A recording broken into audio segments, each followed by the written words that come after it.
जय राधा माधव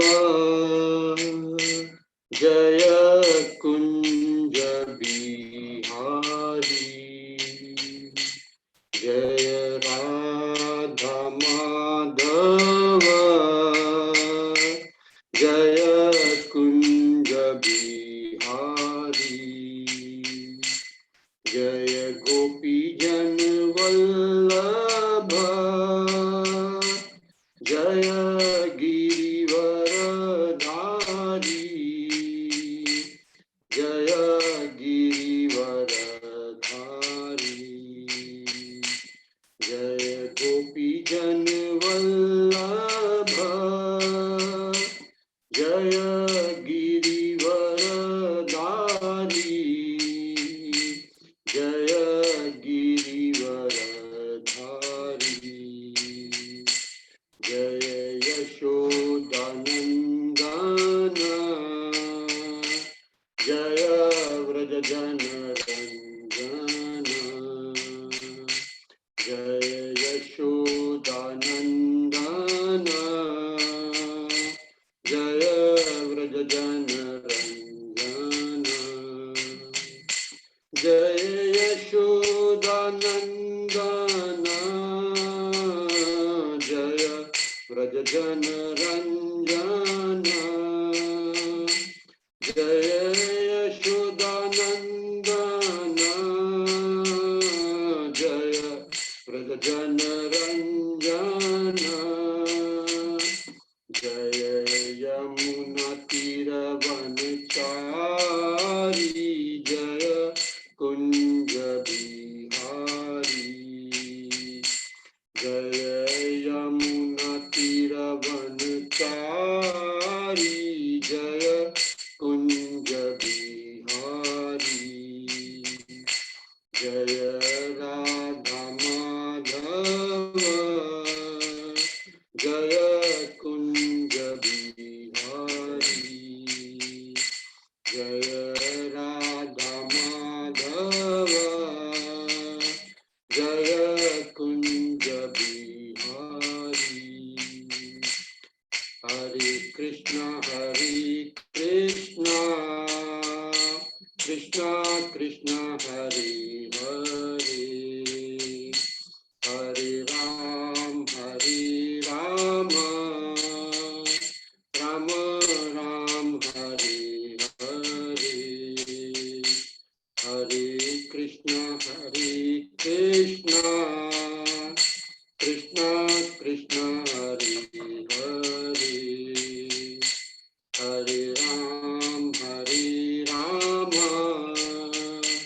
राम राम हरे हरे हरे कृष्णा कृष्णा कृष्णा हरे हरे हरे राम राम राम हरे हरे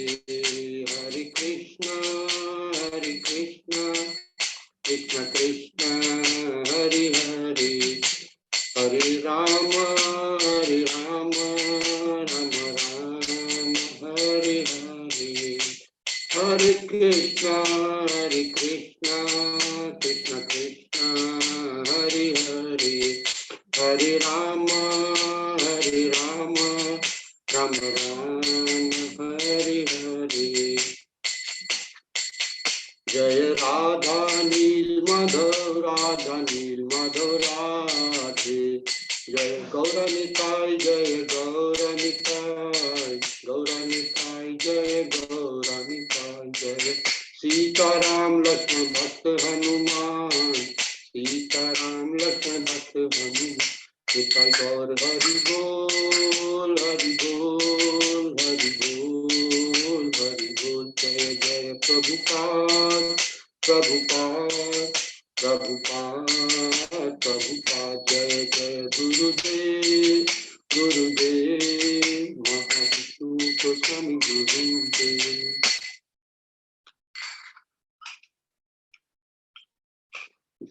श्री श्री राधा नील माधव भगवान की जय। श्री श्री गौर निताई की जय। श्री श्री सीताराम लक्ष्मण हनुमान जी की जय। श्री श्री जगन्नाथ बलदेव सुभद्रा महारानी जी की जय। श्री श्री नरसिंह भगवान प्रहलाद लक्ष्मण भगवान की जय। निताई गौर प्रेमानंद। श्रील प्रभुपाद की जय। श्रील गुरुदेव की जय। निताई गौर प्रेमानंद। हरि हरि बोल। ओम ज्ञानतिमिरन्धस्य ज्ञानाञ्जनशलाकया चक्षुर्मिलितं येन तस्मै श्रीगुरुवे नमः।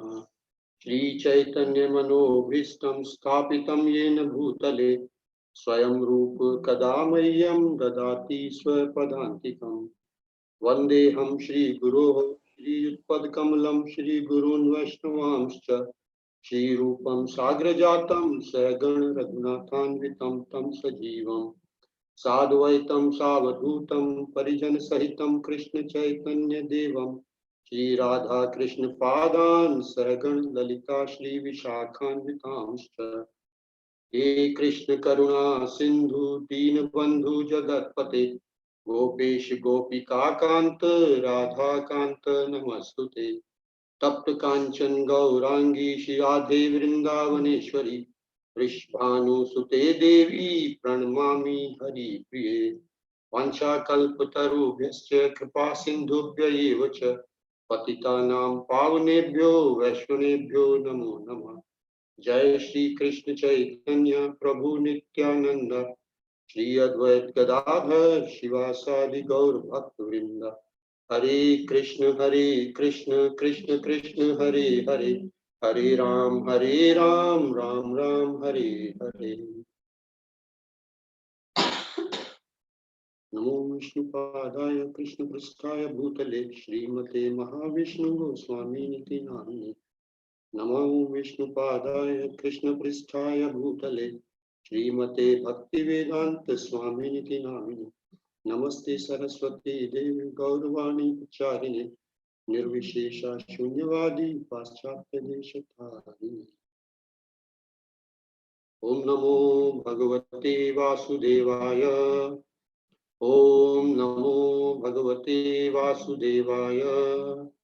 ओम नमो भगवते वासुदेवाय।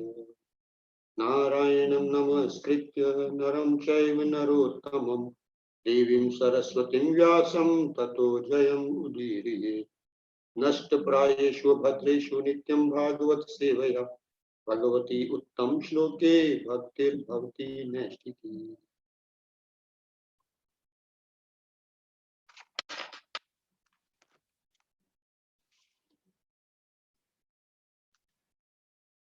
एक बार पुनः सभी भक्तों का श्री राधा नील माधव की संध्याकालीन सत्र में स्वागत है और सभी वैष्णवों के चरणों में प्रार्थना है कि हमारे को आशीर्वाद दें, जो हम प्रभुपाद जी के गुरु महाराज जी के जो वचन है उनको ठीक से दोहरा सके। हरे कृष्णा। तो जैसा कि अभी भावी प्रभु ने बताया, जो आज का हमारा विषय है वो उसी श्रृंखला की तीसरी कड़ी है कि कृष्ण भावनामृत प्राप्त करने की योग्यता है। और ये हम जो विषय देख रहे हैं ये श्री प्रहलाद महाराज की जो लीला है 7वें अध्याय के 7वें स्कंद के 5वें अध्याय में, जो अंतिम श्लोकों में प्रहलाद महाराज की लीला है कि वो अपने मित्रों के साथ गुरुकुल में हैं और जब उनके जो शिष्य हैं शंड और अमर वो छुट्टी के समय में अपने घर चले जाते हैं, तो सब मित्र जो इकट्ठे होकर प्रहलाद महाराज को खेलने के लिए बुलाते हैं। लेकिन प्रहलाद महाराज जो कि महाभागवत हैं और भगवान के शुद्ध भक्त हैं, वो अपना जो समय है वो ऐसे खेलने में नहीं बेकार करना चाहते हैं, उसको समय को नष्ट नहीं कर देना चाहते हैं। वो खेलने में जो भौतिक इंद्रिय तृप्ति है उसमें नष्ट नहीं कर देना चाहते हैं वो। तो वो अपने मित्रों को खेलने जाने के बजाय उनको अपने पास उनको बोलते हैं कि हम यहाँ बैठेंगे और कुछ भगवान के बारे में, कुछ कृष्ण भावनामृत प्राप्त करने के बारे में चर्चा करेंगे। तो उनके मित्र जब उनको इकट्ठे करके बैठ जाते हैं उन 2 श्लोकों में जो वहां वर्णन किया गया है, तो वो श्लोक हम एक बार फिर से दोहराएंगे इस बार। ये 7वें स्कंद के 5वें अध्याय के 56 और 57वें श्लोक हैं दोनों।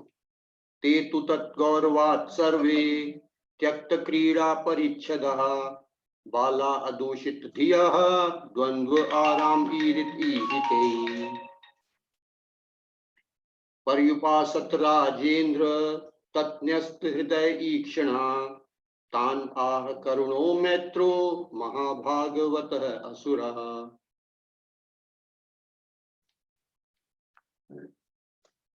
ये दोनों श्लोक में जब उनके मित्र उनको उनके पास बैठते हैं तो उसमें वर्णन किया गया कि कैसे वो उनके पास में बैठते हैं और क्या उनका मनोभाव होता है, क्या प्रहलाद महाराज के प्रति उनकी भावना होती है। और क्योंकि वो कृष्ण भावनामृत प्राप्त करना चाहते हैं, उनका भी उन्होंने सब अपने खिलौने भी छोड़ दिए हैं, खेलने का समय भी उन्होंने उस समय में छोड़ दिया है। क्या उनकी भावना है प्रहलाद महाराज के प्रति, तो पहले हमने देखे थे कि तेतु तत् गौरवात सर्वे, गौरवात सर्वे के अर्थ में प्रभुपाद जी लिखते हैं कि बहुत ही सम्मान पूर्वक और बहुत ही स्नेह के साथ। तो पहले हम दोनों सत्र में हमने देखा था कि स्नेह के साथ और उनका सम्मान पूर्वक वो उनको उनके आसपास बैठ जाते हैं। आज हम देखेंगे इसमें से तीसरा जो श्लोक में बात कहे हैं कि त्यक्त क्रीड़ा परिच्छदा, कि उन्होंने अपने सारे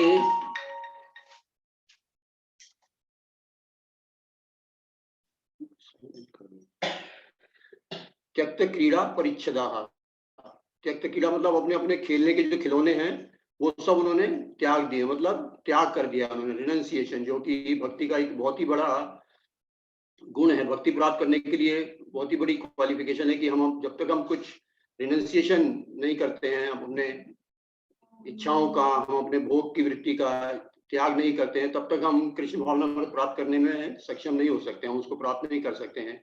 क्योंकि अगर हमारी इंद्रिय भोग की इच्छा है तो हम कृष्ण के इंद्रियों को प्रसन्न करने के लिए कुछ भी नहीं कर सकते, हम अपनी ही इंद्रियों को प्रसन्न करना चाहेंगे।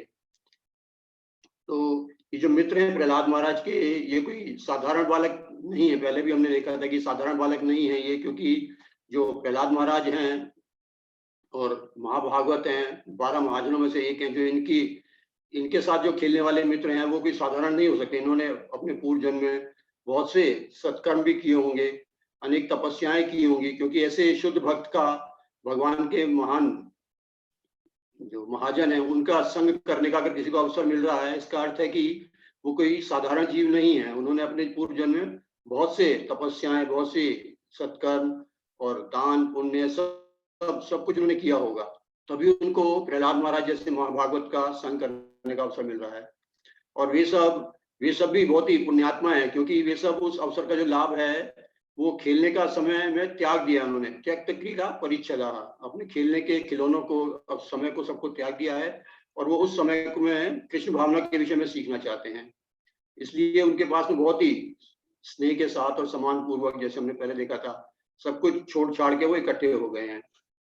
जैसे हम श्रीमद् भागवत में जब भगवान कृष्ण के साथ जो बालक खेल रहे हैं, उसमें एक 10वें स्कंद के 12वें अध्याय में सुखदेव गोस्वामी बताते हैं कि उन बालकों के विषय में वर्णन करते हैं, परीक्षित महाराज को बताते हैं कि ये जो ग्वाल मित्र हैं ये बहुत ही साधारण जीव नहीं है। ये कोई जब अघासुर की लीला का वध कर रहे हैं, अघासुर के वध की लीला का वर्णन कर रहे हैं, तो वे कहते हैं इत्थं सतां ब्रह्म सुखानुभूत्या दास्यं गतानां परदैव तेन मायाश्रितानां नरदारकेण साकं विचक्रु कृतपुण्यपुंजा।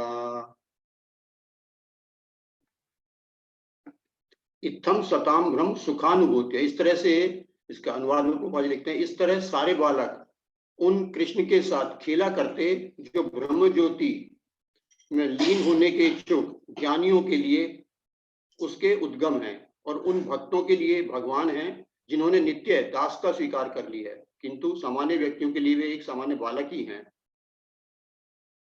ग्वाल बालों ने अनेक जन्मों के पुण्य कर्मों का फल संचित कर रखा था। फलतः वे इस तरह भगवान के साथ रह रहे थे। भला उनके इस महात्म्य का, महाभाग्य का वर्णन कौन कर सकता है। तो यहाँ पर जैसे परीक्षित महाराज को सुखदेव गोस्वामी बता रहे हैं कि जो भगवान कृष्ण के साथ जो बच्चे खेल रहे हैं, जो ग्वाल बाल है वो खेल रहे हैं, वो कोई साधारण बालक नहीं है, क्योंकि जो भगवान है वो ब्रह्म ज्योति में लीन होने वाले इच्छुक जो ज्ञानी हैं, उनको भी वो दर्शन उनके नहीं होते हैं। केवल भक्तों के लिए ही, जो भक्त हैं, जो उनकी नित्य दासता स्वीकार करते हैं, उनके लिए ही वो भगवान जो है वो संभव हो पाता है कि वो भगवान के साथ भगवान की लीला में भाग ले सकें। ऐसा उनके लिए ही संभव हो पाता है, क्योंकि सामान्य व्यक्तियों के लिए भी सामान्य बालक ही रहते हैं। और यहाँ पर जो सबसे महत्वपूर्ण बात है वो है, ग्वाल बालों ने अनेक जन्मों के पुण्य कर्मों का फल संचित कर रखा था। तो जैसे यहाँ पर सुखदेव गोस्वामी जो परीक्षित महाराज को बता रहे हैं कि उनके साथ जो खेल रहे हैं साधारण बालक नहीं है, पुण्य कर्मों का जो फल है वो इकट्ठा कर रखा था। ये बहुत ही महत्वपूर्ण है, पुण्य कर्मों का फल इकट्ठा करना। और वो कैसे हो सकता है, ये हमें प्रहलाद महाराज के मित्र से सीखने को मिलता है। जो प्रहलाद महाराज की हम लीला देख रहे हैं उसमें हमें सीखने को मिलता है कि वो कैसे जो पुण्य कर्म है, उनके पुण्य कर्म के अनुसार उनको जो जन्म मिला है, जिस गुरुकुल में वो पढ़ रहे हैं, और उनको खेलने का भी जो समय मिल रहा है, ये इसको भी हम कह सकते हैं कि वो उनके पूर्व कर्म फलों के आधार पर ही उनको खेलने का समय मिल रहा है। नहीं तो बहुत से ऐसे बच्चे हैं जिनको खेलने का अवसर ही नहीं मिलता है या स्कूल जाने का अवसर नहीं मिलता है। तो ये भी उनके जो प्रहलाद महाराज के मित्र, उनके पुण्य कर्मों का फल है, जिसके फलस्वरूप उनको खेलने का अवसर मिला है, अच्छे गुरुकुल में वो पढ़ रहे हैं। लेकिन वो क्या कर रहे हैं, उस पुण्य कर्म का जो फल है, खेलने का समय है, उसको वो उपयोग खेलने में नहीं कर रहे हैं, उसको वो उन्होंने संचित कर लिया। उस खेलने के फल को, जो कर्म का फल है, उसको जो खेलने का समय मिल रहा है, उसको वो संचित कर रहे हैं। संचित किस में कर रहे हैं, संचित कर रहे हैं वो उसको प्रहलाद महाराज के साथ भगवान कृष्ण के बारे में सुनने के लिए, कृष्ण भावना प्राप्त करने के लिए वो उसका संचित कर रहे हैं, और उसका उपयोग वो कृष्ण भावना में प्राप्त करने के लिए कह रहे हैं। तो उन्होंने अपने जो क्रीड़ा परिच्छेदा, त्यक्त क्रीड़ा परिच्छेदा है। तो इसी तरह से हम भी देखते हैं कि हमारे भी जीवन में बहुत से कर्म फलों के रूप में साधन प्राप्त होते हैं। हमें किसी को अच्छा उच्च कुल में जन्म मिलता है, किसी को अच्छा रूप मिलता है, कोई अच्छी शिक्षा प्राप्त कर लेता है, जन्म ऐश्वर्य श्री भी, जैसे कुंती महारानी कहती है कि ये सब हमें अपने अपने पूर्व कर्म फलों के आधार पर ही सब हमको हमारे भोग के साधन प्राप्त होते हैं हमारे को। लेकिन यदि हम इन साधनों का अपने जीवन में ही उपयोग करके, जैसे हम जो भी हम कमा रहे हैं वो हम उपयोग करके खाओ पियो और मजा करो, इन सब साधनों को हम चुका देंगे, तो ये जल्दी ही हमारे साधन समाप्त हो जाएंगे, जो भी हमारे को पूर्व कर्म के फल के रूप में मिले हुए हैं। तो वो चारवाक मुनि के सिद्धांत के आधार पर होगा कि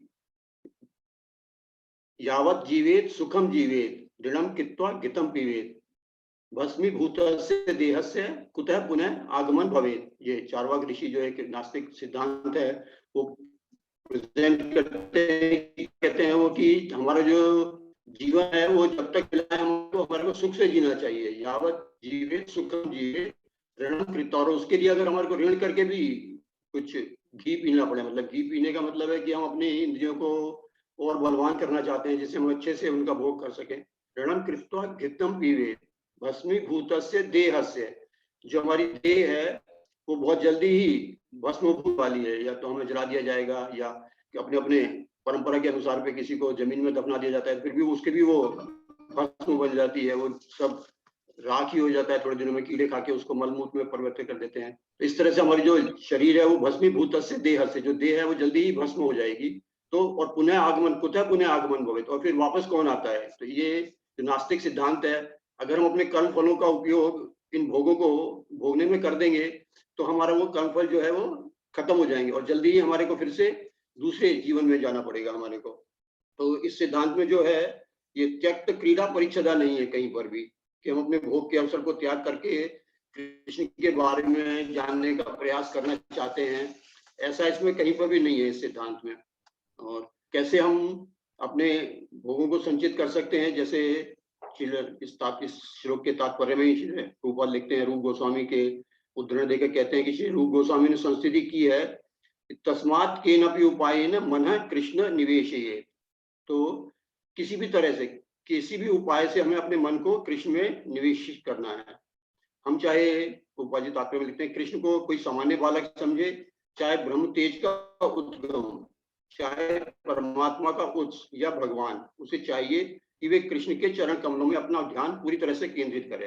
तो इस तरह से ये प्रहलाद महाराज के मित्र भी यही सब कर रहे हैं कि वो अपने ध्यान मन को कृष्ण भगवान के बारे में जानने के लिए निवेश कर रहे हैं। वो अपने जो खेलने का समय है उसको वो त्याग दिया है उन्होंने, और अपने मन को निवेश कर रहे हैं। इसी तरह से हमें भी अपने मन को, जो भी हमें भौतिक साधन मिले हैं सुविधाओं के रूप में, हमारे अच्छे परिवार के रूप में, हमारे अच्छी जॉब के रूप में, जो भी हमें साधन मिले हैं, उन कर्म फलों के आधार पर उनको हम संचित करके रखें। जैसे कि कृष्ण भगवान की जो ग्वाल बाल सखाएं, उनको देखते हैं कि उन्होंने अपने पुण्य कर्मों के जितने भी कर्म फल थे उनको सबको संचित कर रखा था, खर्च नहीं किया था उन्होंने।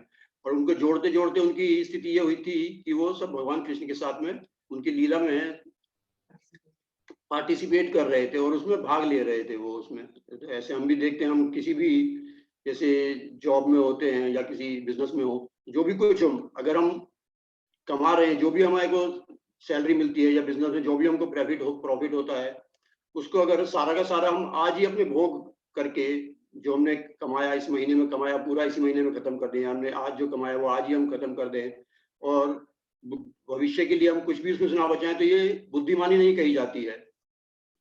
क्योंकि हम काम करके, ऐसा नहीं है, हमारा शरीर हमेशा ऐसा नहीं होगा कि हम हमेशा ऐसे ही कमाते रहेंगे, या शरीर ठीक भी रहेगा तो ये जरूरी नहीं है कि हमारी जो जॉब है वो चलती ही रहेगी या हमारा बिजनेस है वो चलता ही रहेगा। तो ऐसे कभी भी, और चलता भी रहे तो कभी भी हमारे को बीमार भी पड़ सकते हैं, कभी भी हम हमारे ऊपर कोई ऐसी मुसीबत भी आ सकती है। और जैसे हमने देखा है कि अभी पिछले 1 साल से हम देख ही रहे हैं सब कि कैसी मुसीबत आई है कि किसी को कुछ नहीं पता था, और ये मुसीबत ऐसे आ गई कि लोगों की जॉब के ऊपर मुसीबत हो गई, बिजनेस के ऊपर मुसीबत हो गई। तो अगर इससे पूर्व जो हमने कमाया वो हम वैसे के वैसे ही उसी दिन जो कमाया उस दिन खर्च कर दें या उस महीने में ही खर्च कर दें और भविष्य के लिए कुछ ना बचाएं, तो ये बुद्धिमानी नहीं होगी। क्योंकि ऐसा कहा जाता है कि जो अपॉर्चुनिटी है, जो अवसर है, उसके लिए तो कहा जाता है कि वो द्वार खटखटाता है। ऐसा कहा जाता है ना कि जो अवसर आता है तो वो 1-2 बार द्वार खटखटाता है। अगर हम उस अवसर को पहचान लें और उसका उपयोग करें तो हम सफल व्यक्ति बन सकते हैं। लेकिन मुसीबत के लिए ऐसा नहीं कहा जाता कि द्वार खटखटाती है। मुसीबत के लिए कहा जाता है कि वो बिन बुलाया मेहमान है। उसका किसी को पता भी नहीं चलता है कि वो कब आती है और कब हमारे को घेर लेती है। जैसे हमने देख ही रहे हैं 1 साल से जैसे कुछ भी हो रहा है, सबको घेर रखा है इसमें। तो इसी तरह से जो मुसीबत है वो किसी को इन्फॉर्म नहीं करती, पहले से बताती नहीं है कि मैं आने वाली हूँ, जबकि अवसर जो है वो द्वार खटखटाता है, ऐसा कहा जाता है। तो इस कोरोना के समय पे ही इस जब प्रचार में लोगों को बताया जाता है कि भाई ये मुसीबतें कभी भी आ सकती है, तब लोगों को थोड़ा सा इस मुसीबत के बाद से थोड़ा सा लोग सोचने के लिए मजबूर होते हैं कि हाँ ये बात ठीक है कि जो मुसीबत है कभी भी आ सकती है, तो हमारे को अपने भविष्य के लिए अपने कर्मफलों को संचित कर देना चाहिए। तो हम संचित करने के लिए क्या करते हैं, अपने हम निवेश करते हैं। हम जो कमा रहे हैं उसको थोड़ा थोड़ा करके बैंक में रिकरिंग डिपॉजिट करते हैं, या कोई इकट्ठा हो जाता है तो थोड़ा फिक्स डिपॉजिट करते हैं, या किसी और तरह से इन्वेस्टमेंट करते हैं। एक छोटे थोड़ा थोड़ा थोड़ा अमाउंट हर महीने हम बचाते रहते हैं कि हमारे अपने भविष्य में काम आएगा, कभी हम मुसीबत में काम आएगा, हम रिटायरमेंट हो जाएगा हमारा, उसके बाद हम जो हमारा जीवन है, जब हमारे पास में कमाई का उतना साधन नहीं होगा, तब हम उस धन का उपयोग कर सकते हैं। जो हमारा जीवन में हमारी जो दाल रोटी चलानी है, हमारे को अपना जीवन जीना है, उस धन को जो हमने संचित किया है, हमने निवेश कर करके बचाया है थोड़ा थोड़ा हर महीने, उसको हम अपने रिटायरमेंट के बाद किसी मुसीबत में, किसी इमरजेंसी में हम उसको उपयोग कर सकते हैं। इसी तरह से हम इंश्योरेंस करते हैं या मेडिकल इंश्योरेंस करते हैं। सब कुछ ऐसे धीरे धीरे हम कुछ ना कुछ निवेश करते ही रहते हैं अपनी मुसीबत में अपने आप को बचाने के लिए, जो हमारे काम आए वो। तो इसी तरह से हमारे जो कर्म, पुण्य कर्म है, हमारे जो पूर्व कर्म के फल हैं, अगर हम उनको खर्च ना करें, उनको अपने आनंद भोग में ना लगा दें, उन कर्म फलों के फल स्वरूप जो हमारे को आनंद मिल रहा है, आनंद मिलने का जो साधन मिल रहे हैं या उसका जो अवसर मिल रहा है, उसमें खर्च ना करके हम उन कर्म फलों को भी संचित करते जाएं, तो धीरे धीरे संचित करके जब वो कर्म फल इकट्ठे हो जाते हैं तो हमें को ऐसा अवसर मिलता है कि भगवान की तरफ से, और हमारे को ये अवसर मिलता है कि हमारे को एक आध्यात्मिक गुरु की शरण मिलने का अवसर मिल जाता है हमारे को। जब हमारे कर्म फल ऐसा संचित होता है, अगर हमारी भोग की इच्छा धीरे धीरे कम है, हम उनको संचित करते जा रहे हैं, निवेश करते जा रहे हैं उन कर्म फलों को, तो हमारे को ये जो अवसर है ये इकट्ठा होके जो संचित हो जाएगा, उसमें कृत पुण्य पुंज है, जैसे पिछले श्लोक में देखा हमने, जब उनका एक पुंज, एक उनकी थोड़ी सी इकट्ठा हो जाएंगे वो, जब हम हमारे को भगवान की कृपा से एक आध्यात्मिक गुरु की शरण में अवसर मिलेगा, शरण लेने का अवसर मिलेगा हमारे को। और वो जब गुरु को हम प्रणाम करते हैं, गुरु की हम कुछ सेवा करते हैं, या भगवान के मंदिर में हम प्रणाम करते हैं, भगवान की कुछ सेवा करते हैं, और उनकी जो कृपा से, गुरु की और कृष्ण की कृपा से हमारे को गुरु हमारे को भक्ति लता का बीज देते हैं। गुरु कृष्ण कृपा पाए भक्ति लता बीज। जब आध्यात्मिक गुरु की शरण लेते हैं तब वो हमें बताते हैं कि हमारे को निवेश कैसे करना है। जो हमारे कर्म फल के आधार पर जो हमको भोग करने की सुविधा मिल रही है, उनको हमें त्यक्त क्रीड़ा परिच्छेदा, जो हमारे को खेलने के साधन मिल रहे हैं, हमारे को भोग के साधन मिल रहे हैं, उनको हम कैसे निवेश कर सकते हैं। जैसे कि यहाँ पे श्रील प्रभुपाद रूप गोस्वामी के उदाहरण देके समझा रहे हैं कि वो क्या उन्होंने संस्तुति की है, तस्मात् केनपि उपायेन मनः कृष्ण निवेशयेत्, मनः कृष्णे निवेशयेत्।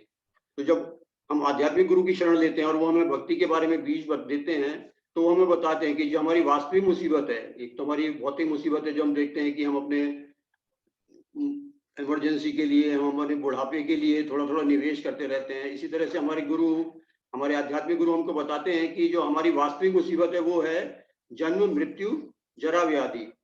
और इस मुसीबत से बचाने के लिए हमारे को निवेश करना होगा, क्योंकि हम देख रहे हैं कि मुसीबत अगर कोई है, उससे बचाने के लिए, हमको बचने के लिए हमें कुछ ना कुछ निवेश करना होता है। तो हम निवेश कब करते हैं?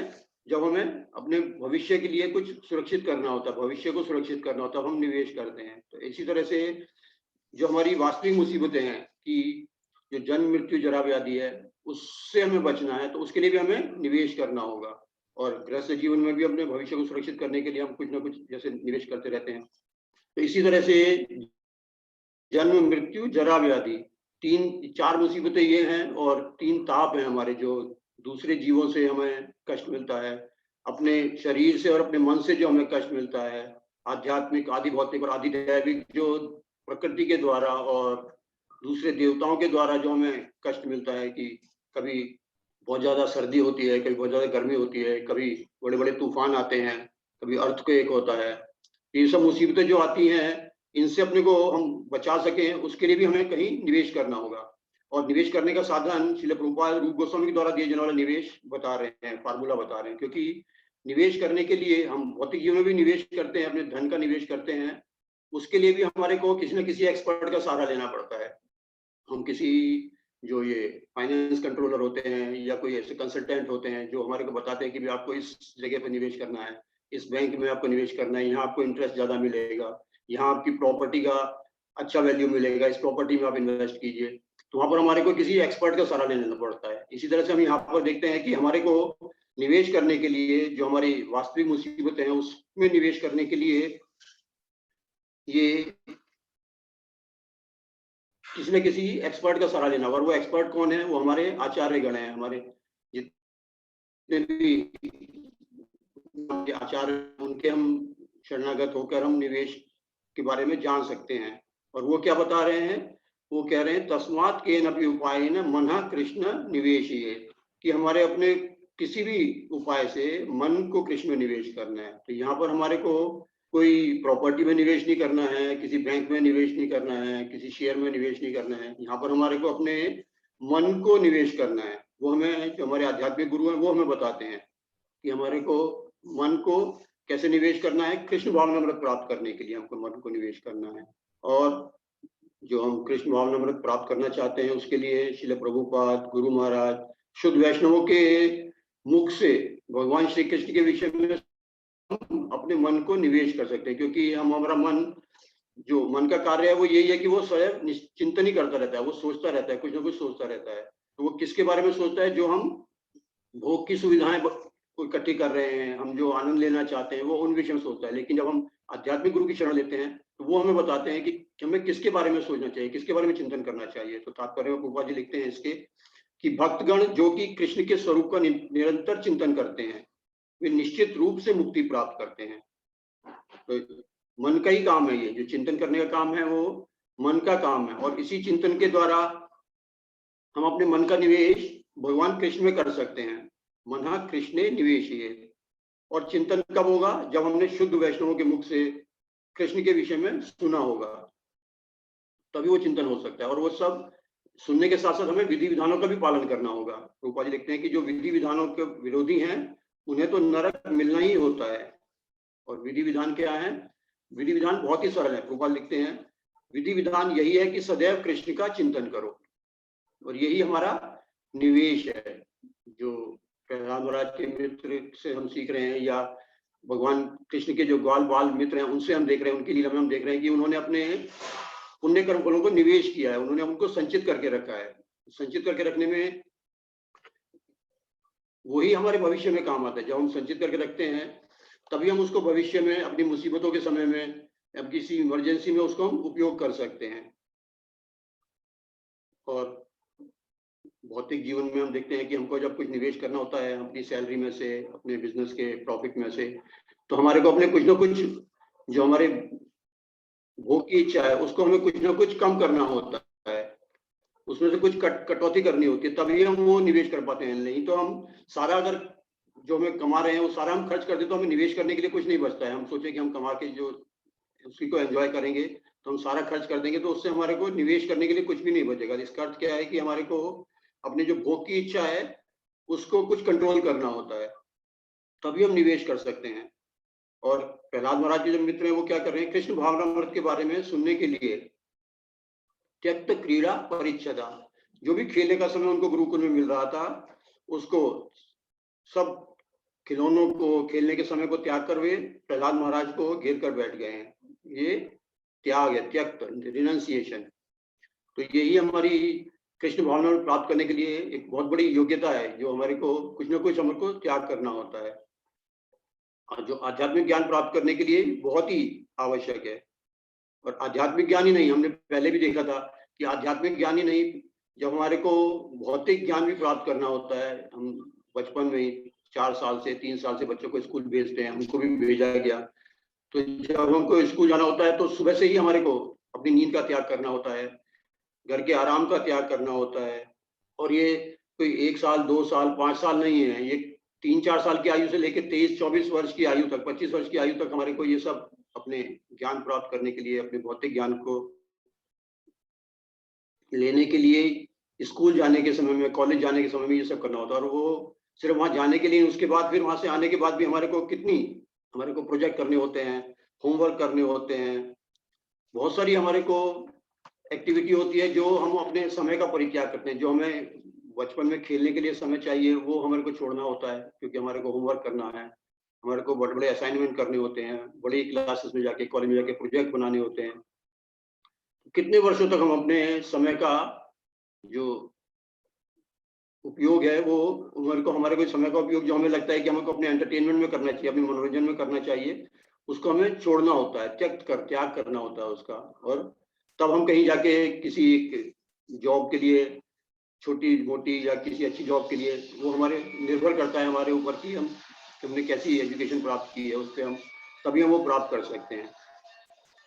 तो इसी तरह से जो कृष्ण भावनामृत हम प्राप्त करना चाहते हैं, जो कृष्ण के प्रति हमारी जो खोई हुई चेतना है उसको हम पुनर्जीवित करना चाहते हैं, तब हमारे को ये रिनंसिएशन, ये त्याग बहुत ही आवश्यक है।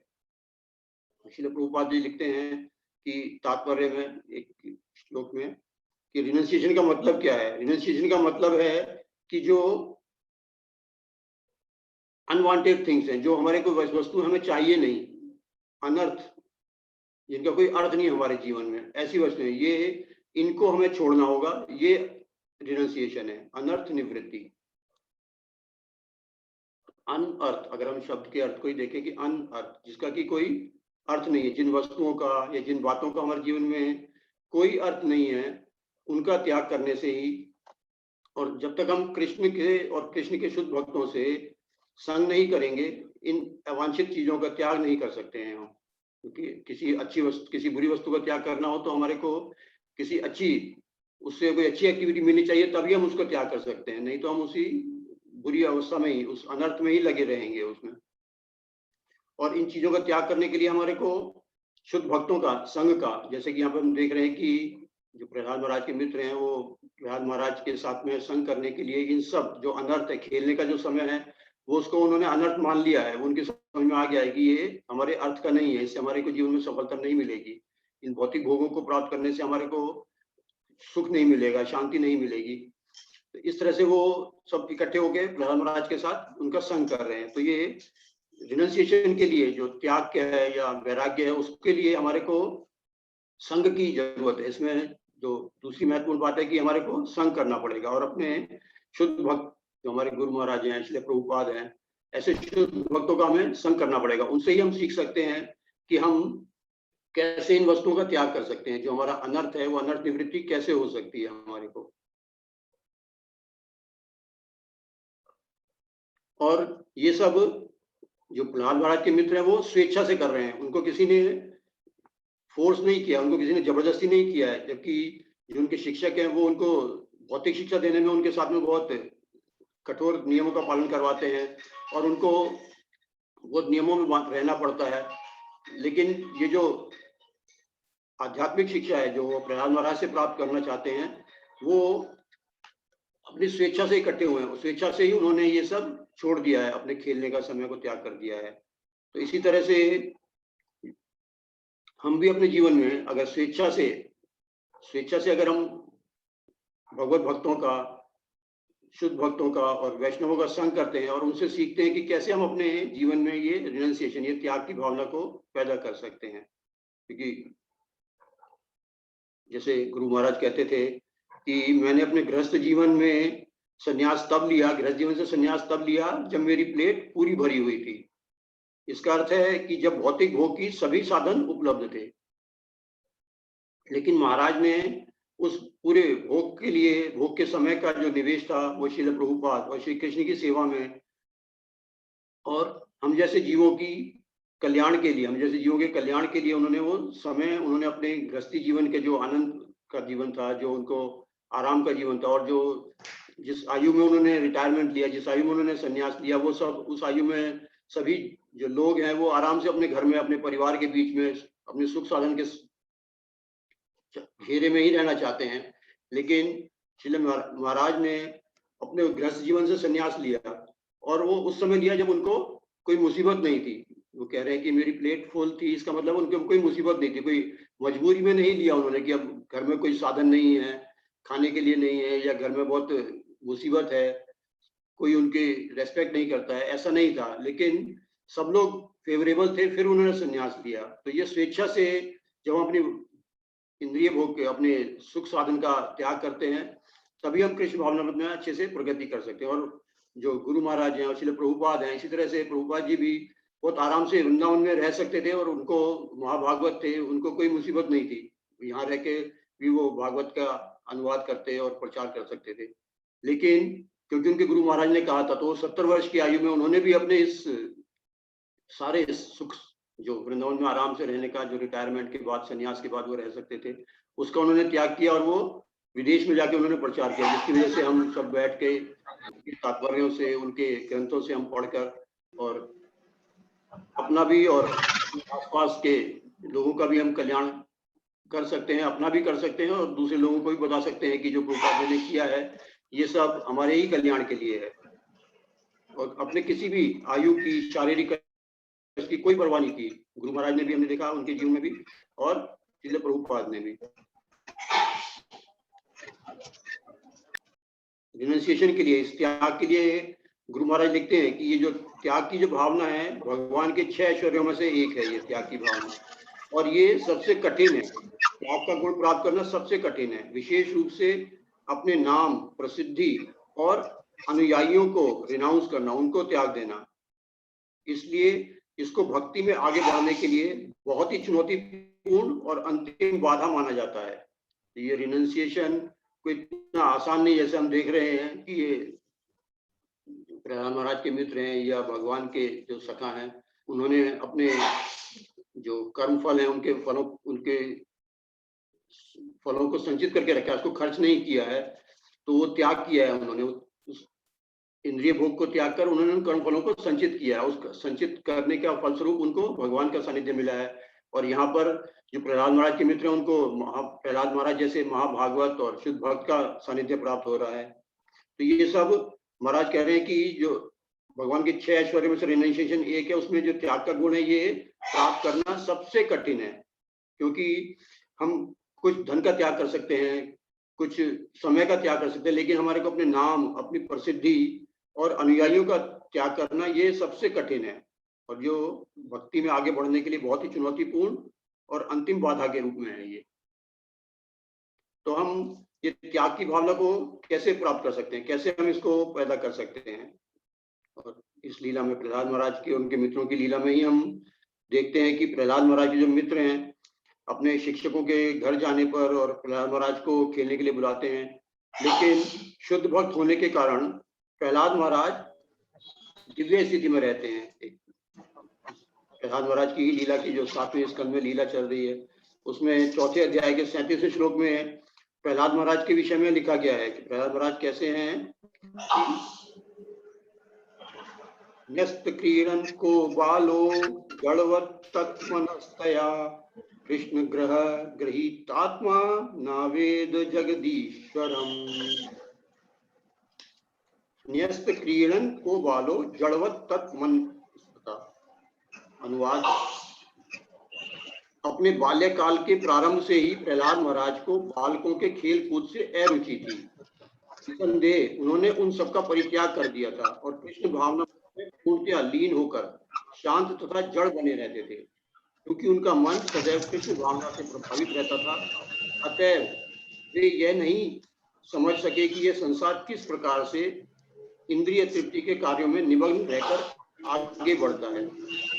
तो यहाँ पर हम देख रहे हैं जैसे प्रहलाद महाराज के मित्र हैं, वो बचपन में बाल्यकाल में ही उन्होंने अपने खेलने के समय का त्याग कर दिया है। इस श्लोक में हम प्रहलाद महाराज के उन्होंने भी अपने बाल्यकाल के प्रारंभ से ही बालकों के खेल कूद में उनको अरुचि थी, उनको भी रुचि नहीं थी। अपने बचपन में उनको खेलने कूदने में कोई मन नहीं लगता था और वो जब भी समय होता था भगवान के विषय में ही उनका कीर्तन करते थे, उनका चिंतन करते थे। इसमें एक ये जो शब्द है जड़वत, इसको अगर हम शब्द के जड़वत शब्द करते हैं कि जड़, जैसे हम कहते हैं दंडवत, तो ऐसी जड़वत है कि जड़ की समान, जैसे वृक्ष की जड़ होती है वो बिल्कुल उसकी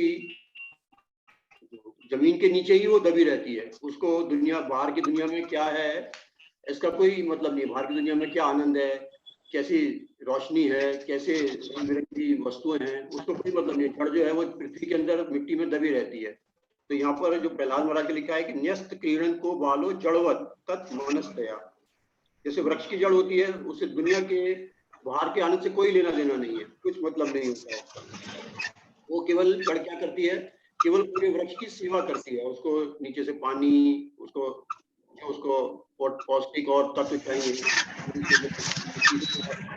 वो सब इकट्ठे करके वो ऊपर पहुंचाती रहती है और पूरे पेड़ का पोषण करती रहती है। तो इसी प्रकार से प्रहलाद महाराज है जो जड़वत, तो जड़वत का मतलब ये नहीं है कि वो कोई बुद्धू थे या उनका कोई बिल्कुल वो निष्क्रिय रहते थे। जड़वत का अर्थ है कि वो बाहर के आनंद से बिल्कुल अलग रहते थे, उनको बाहर के आनंद से, दुनिया के आनंद से, दुनिया के वातावरण से, दुनिया के दूसरे भोगों से कोई मतलब नहीं था उनको, वो केवल भगवान की सेवा में लगे रहते थे। और जी ट्रांसलेट में कहते हैं कि आलसी की तरह बिना किसी गतिविधि के। तो आलसी यहाँ पर एक भौतिक जीवन में भी हम आलसी होते हैं, लेकिन प्रहलाद महाराज यहाँ पर भौतिक जीवन में भौतिक भोग के प्रति आलसी हैं, वो कृष्ण के प्रति आलसी नहीं है। कृष्ण के तो विचारों में वो हमेशा निमग्न रहते हैं, जैसे इस श्लोक में हम देख रहे हैं कि उनका मन सदैव कृष्ण भावनामृत से प्रभावित रहता था और इसीलिए वो क्या हो गए थे, उन्होंने का परित्याग कर दिया था, कृष्ण भावनामृत में पूर्णतः लीन होकर शांत तथा जड़ बने रहते थे। तो जड़वत शब्द में जो प्रहलाद महाराज के लिए उसको यूज किया गया है कि प्रहलाद महाराज जो जड़वत थे तत्मनस्तया, वो आलसी जो थे वो भौतिक भोग के प्रति आलसी थे। खेलने के में उनकी जो बचपन बालकों के लिए खेलने की खेल कूद की सामग्री है उसमें उनकी पूरी अरुचि थी, उसके प्रति वो जड़वत थे। लेकिन भगवान के प्रति वो पूरी तरह से क्रियाशील थे, उनके विचारों में हमेशा से उनका जो मन था वो कृष्ण भावना में लगा रहता था और वही वो निवेश करते थे। जैसे हमने देखा कि तस्मात् केनापि उपायेन मनः कृष्णे निवेशयेत्, कि किसी भी उपाय से हमें अपने मन को कृष्ण में निवेश करना है। और वो उपाय हम प्रहलाद महाराज से और प्रहलाद महाराज के मित्रों से, गुरु महाराज से, श्रील प्रभुपाद से, इनसे सबसे देखते हैं, इनके जीवन में देखते हैं, व्यवहारिक जीवन में देखते हैं इन्होंने कैसे अपने मन को कृष्ण में निवेश किया, कि अपने भौतिक भोगों को पूरी तरह से जो के जीवन में जो छोड़ सब अपने कृष्ण के विषय में ही विचार श्लोक के तात्पर्य में जो भागवत का प्रहलाद महाराज का है कि इसमें भी हम देखते हैं कि न्यस्त क्रीडन को, उससे जो प्रहलाद महाराज के मित्र का श्लोक है उसमें है त्यक्त क्रीड़ा परिच्छेद, और यहाँ पर है न्यस्त क्रीड़ा। तो ये त्याग जो है, जो खेलने का, जो हमारे आनंद का, जो हमारे मनोरंजन के साधन है, उनको त्याग कर जब हम उनके प्रति जड़वत हो जाते हैं, या उस समय को हम भगवान कृष्ण के विचार में, भगवान अपने मन को भगवान कृष्ण के विचार में निवेश करते हैं, तभी हम कृष्ण भावनामृत में आगे बढ़ सकते हैं हम। और इसमें एक और महत्वपूर्ण शब्द है श्लोक में, कृष्ण ग्रह ग्रहित आत्मा। कृष्ण ग्रह, रूपा जी तात्पर्य में लिखते हैं कि कभी कभी ये कहा जाता है कि यदि व्यक्ति पर शनि, राहु अथवा केतु जैसे बुरे ग्रहों का प्रभाव होता है तो वह किसी भावी कार्य में उन्नति नहीं कर पाता। इसके ठीक विपरीत प्रहलाद महाराज कृष्ण रूपी परम ग्रह से प्रभावित थे। ये कृष्ण ग्रह, जैसे राहु, शनि, केतु, ऐसे कहते हैं किसी में मंगल की दशा है, किसी पे किसी की दशा है, ऐसे ग्रह का प्रभाव है। लेकिन जो प्रहलाद महाराज थे वो, उनके ऊपर कृष्ण रूपी परम ग्रह से दशा थी उनके ऊपर, और उस दशा का प्रभाव क्या था कि वो न्यस्त क्रीडन को, जो खेलने की जो भी उनकी समय था, खेलने के जो खिलौने थे उनमें उनकी पूरी अरुचि थी, और वो केवल इसीलिए था क्योंकि वो कृष्ण के ग्रह से पीड़ित थे। पीड़ित नहीं थे, वो प्रभावित थे, और वो उस पर पॉजिटिव रूप में उनके ऊपर उनका असर था। रूपा जी आगे लिखते हैं कि एक छोटे से बालक के लिए खेलकूद छोड़ पाना असंभव है, किंतु उन्हें खेलने में कोई रुचि नहीं थी। प्रहलाद महाराज उत्कृष्ट भक्ति में स्थित रहने के कारण सदैव कृष्ण भावनामृत की समाधि में लीन रहते थे। तो ये कृष्ण भावना में जो त्याग की भावना है, जो हमारे त्याग है, वो कैसे कर सकते हैं, वो यहाँ पर हम देखते हैं कि कैसे कर सकते हैं हम, जब हम भौतिक भोगों के प्रति जड़वत हो जाएंगे और हमारा मन जो है कृष्ण में निवेश करेंगे, तभी हम इस त्याग के बारे में कुछ हम जान सकते हैं, त्याग का कुछ कर सकते हैं, क्या कुछ चीजें त्याग सकते हैं। तो जो ऐसे जो प्रहलाद महाराज हैं, जो हमेशा कृष्ण भावनामृत की समाधि में लीन रहते थे, तो अपने मित्रों को बहुत ही मधुर वचनों में हंसते हुए भौतिक जीवन शैली की अनुपयोगिता के विषय में बताते हैं। श्लोक के अर्थ में रूपा जी लिखते हैं ये सब, और यही सब सुनने के लिए उनके मित्र अपने खेल को छोड़कर उनके साथ बैठ जाते थे। तो ये प्रहलाद महाराज जैसे महाभागवती की संगति का असर है कि उनके मित्र अपने इंद्रिय भोग को त्याग कर सके थे। तो ये, जैसे हमने पहले भी देखा कि एसोसिएशन के द्वारा ही जब हमें त्याग के बारे में हम पता चलता है, वो हमें पता चलता है एसोसिएशन से, और जब हम शुद्ध भक्तों का एसोसिएशन करते हैं, उनका संग करते हैं, उनकी संगति से ही हम जान सकते हैं कि ये क्या हमको त्याग करना है, कैसे हमारे को निवेश करना है। ये शांतगतम पापम जनानाम पुण्यकर्मणाम ते द्वंद्व मोह निर्मुक्ता भजन्ते माम दृढ़व्रता। क्योंकि जब तक हमारे इन पापों का, जो जैसे प्रभुपाद ने कहा कि रिनंसिएशन का मतलब है अनर्थ निवृत्ति, जितनी भी अनवांटेड थिंग है, जब उनको हम छोड़ देंगे, ये शाम तो अंतगतम पापम, जो ये पापपूर्ण हमारी वृत्तियां हैं जिनको हम छोड़ सकते हैं, जब हम छोड़ देंगे इनको, तब हमारे को ये शाम तो अंतगतम पापम जना नाम पुण्य कर्मणाम, तब हम पुण्य कर्मों में लग सकते हैं, और जो हमारे पुण्य कर्म होंगे उनके जो फल होंगे वो संचित होंगे, इकट्ठे होंगे, तब हम दृढ़ होके हम द्वंद्व मोह निर्मुक्ता भजनते माम दृढ़वता, तब हम भजन कर सकते हैं, भगवान कृष्ण की सेवा कर सकते हैं, भक्तों की सेवा कर सकते हैं। इसके तात्पर्य रूपा जी लिखते हैं कि शुद्ध भक्तों की संगति में ही कृष्ण भावनामृत में संगति प्रगति संभव है, क्योंकि शुद्ध भक्तों की संगति से ही व्यक्ति इस मोह से और इस भ्रम से मुक्त हो सकता है। तो ये त्याग की भावना सीखने के लिए, ये त्याग कैसे हम न्यस्त, जो त्यक्त क्रीड़ा परिच्छदा प्रहलाद महाराज के मित्र में सिखा रहे हैं, वो कैसे सीख सकते हैं हम, कि भक्तों की संगति से हम सीख सकते हैं, शुद्ध भक्तों की संगति से। जैसे ही हम शुद्ध भक्त का संग प्रारंभ करते हैं और उनके संग में, उनके एसोसिएशन में हम हरे कृष्ण महामंत्र का कीर्तन करते हैं, जप करते हैं, कुछ सेवा करते हैं, तो हमारी जो अनर्थ वृत्ति है वो शुरू हो जाती है। जैसे मांस भक्षण है, नशा है, जुआ है, अवैध संबंध है, ये सब जो अनर्थ है, इनकी निवृत्ति कैसे शुरू हो सकती है? शुद्ध भक्तों के संग से और हरे कृष्ण महामंत्र के जप से, हरे कृष्ण महामंत्र के कीर्तन से, भगवान की सेवा से, भगवान के दर्शन से, इन सब चीजों से ये दूर हो सकती है। तो हमें याद है कि एक बार जब महाराज दिल्ली में एक क्लास में बता रहे थे, एक प्रवचन के दौरान महाराज ने सभी से, जो भी क्लास में बैठे थे सभी से महाराज ने आग्रह किया कि जैसे महाराज का जो एक तरह से हम कहें तो ट्रेडमार्क जैसा कि प्लीज प्लीज प्लीज, कि महाराज ने कहा कि सभी जो भक्त यहाँ पे इस समय सुन रहे हैं इस क्लास में, कम से कम इस क्लास में आप मेरे से प्रॉमिस करें कि यहाँ जितने भक्त हैं वो कम से कम आज से और कुछ ना करिए, तो चाय तो छोड़ दीजिए, चाय कॉफी छोड़ दीजिए। ऐसा महाराज ने सबसे, सभी भक्तों से अनुरोध किया कि उस क्लास के दौरान में प्लीज प्लीज। जब महाराज पहली बार ही हम मिले थे महाराज से उस समय में, तो महाराज ने ऐसा कहा, तो ये महाराज के ही जो शुद्ध भक्त हैं महाराज, और उनके संग से, उनके इस वाणी के प्रभाव से जो थोड़ा सा असर हम पे हुआ कि उस दिन से हमने कम से कम चाय हमने छोड़ दी उस दिन से। जैसे महाराज ने कहा कि प्लीज प्लीज प्लीज आज आप सब लोग मेरे से प्रॉमिस कीजिए कि आज से आप चाय नहीं पियेंगे, तो उसी दिन हमने चाय छोड़ी। उससे पहले हम भी चाय पिया करते थे, लेकिन ये शुद्ध भक्त के संग का प्रभाव है। हम यहाँ पे देख रहे हैं कि शुद्ध भक्त का जो संग है वो कैसे प्रभाव करता है कि हमारी अनर्थ निवृत्ति कैसे हो सकती है। जो भी हम नियमों का पालन करना शुरू करते हैं या हम किसी भक्ति में लगते हैं, कृष्ण भावनामृत के किसी छोटे से उसके जो हमारा साधन है उसमें हम लगते हैं, वो शुद्ध भक्त के संग के प्रभाव से ही लगते हैं। और ये हम महाराज के ही कृपा है और महाराज के शुद्ध जो वचन है उनके प्रभाव से ही हम ये अनर्थों को त्याग सकते हैं।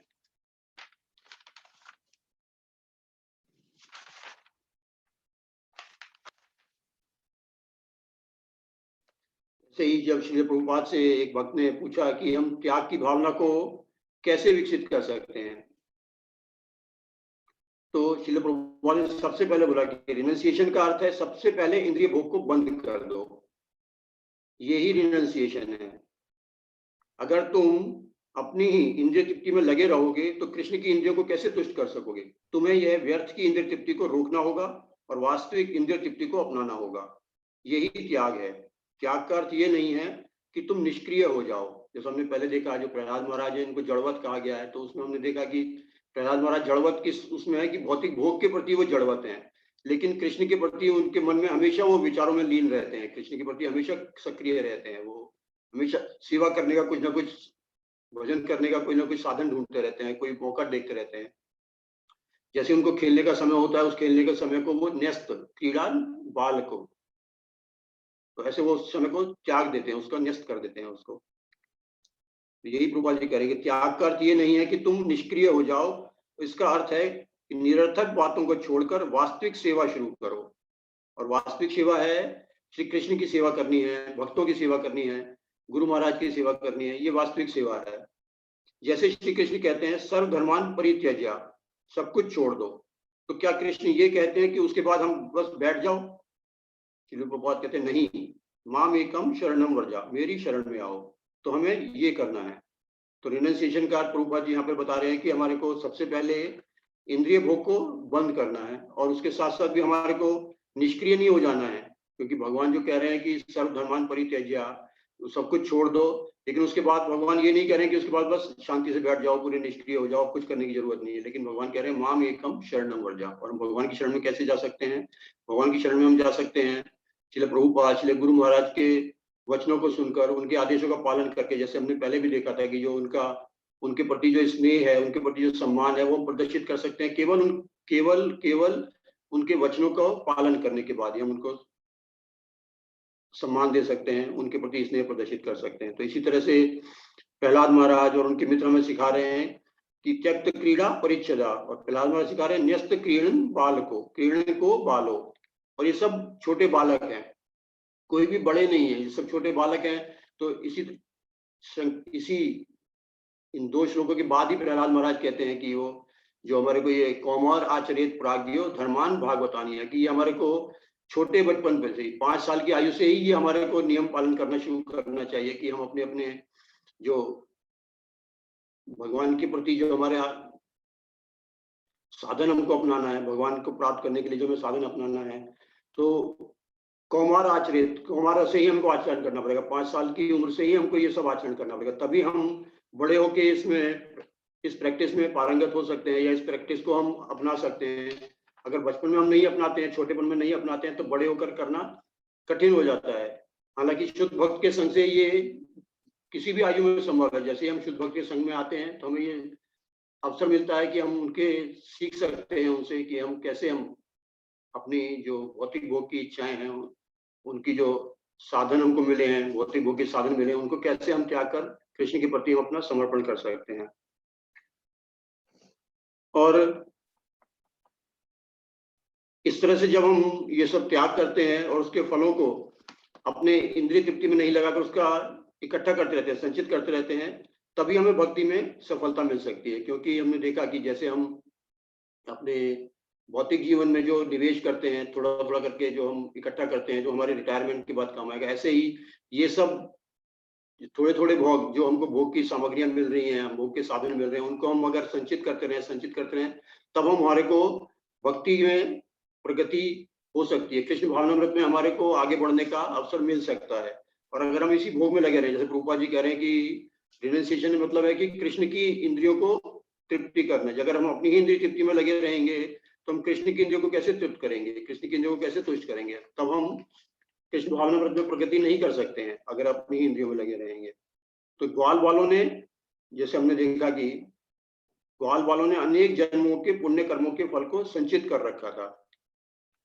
गुरु महाराज कहते हैं कि त्याग करने से हम कुछ खोते नहीं हैं, बल्कि इससे हमें आनंद की प्राप्ति होती है। और हम देखें, अगर हम थोड़ा सा भी विचार करें इसमें शांति से, अगर हम इसको देखें हैं कि जो हम त्याग की बात करें कि हमें त्याग करना है, हमें त्याग करना है, हमको लगता है कि हमारे को अपने सुख साधनों को छोड़ना होगा। लेकिन अब अगर हम त्याग करने की बात करते हैं तो इस त्याग करने में हमारे को हमारा कुछ भी नहीं है। जैसे हम भौतिक जीवन में जो हम सारा ही जीवन हमारा भौतिक जीवन है, जो हम धन को निवेश करते हैं, थोड़ा थोड़ा करके हम त्याग करते हैं, वो त्याग हम अभी कर रहे हैं, लेकिन बाद में वो हमारे को सुख प्रदान करता है कि हम बाद में अपने जीवन में जब हमारे पास कमाई के साधन नहीं रहेंगे, जब हमारा शरीर हमारा उतना सक्षम नहीं होगा, हमारे शरीर में उतनी ताकत नहीं होगी, हम काम करने के लायक नहीं होंगे, तब हम उस जो हमने निवेश किया है उसको हम निकाल के हम अपने जीवन यापन कर सकते हैं, अपनी दालों को चला सकते हैं, अच्छे से रह सकते हैं। इसी तरह से इस आध्यात्मिक जीवन में अगर हम इंद्रिय भोग के जो फल हैं, जो हमारे कर्म, इंद्रिय भोग के नहीं, जो हमारे कर्म फल के, जो पुण्य कर्मों के या जैसे भी कर्मों के हमारे फल हैं, उनको अगर हम इकट्ठा करते रहेंगे तो हमारे जीवन में कृष्ण भावनामृत जो है वो उतनी मात्रा में प्रगति करते जाएंगे। हम कृष्ण भावनामृत में जितना हम अपने इंद्रिय भोग को संचित करेंगे, उतना ही हम कृष्ण भावनामृत में प्रगति करते जाएंगे। तो इसी बात के साथ हम इस विषय को आज यहाँ पे विराम देते हैं। सभी भक्तों से चरणों में निवेदन है कि कुछ अगर हमसे त्रुटि हुई है तो उसे सुधारने के लिए हमारा मार्गदर्शन करें।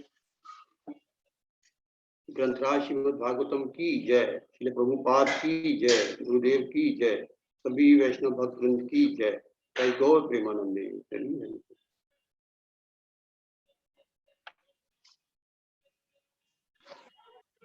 हरे कृष्णा। अगर किसी का कोई क्वेश्चन है, प्रश्न है तो आप पूछ सकते हैं।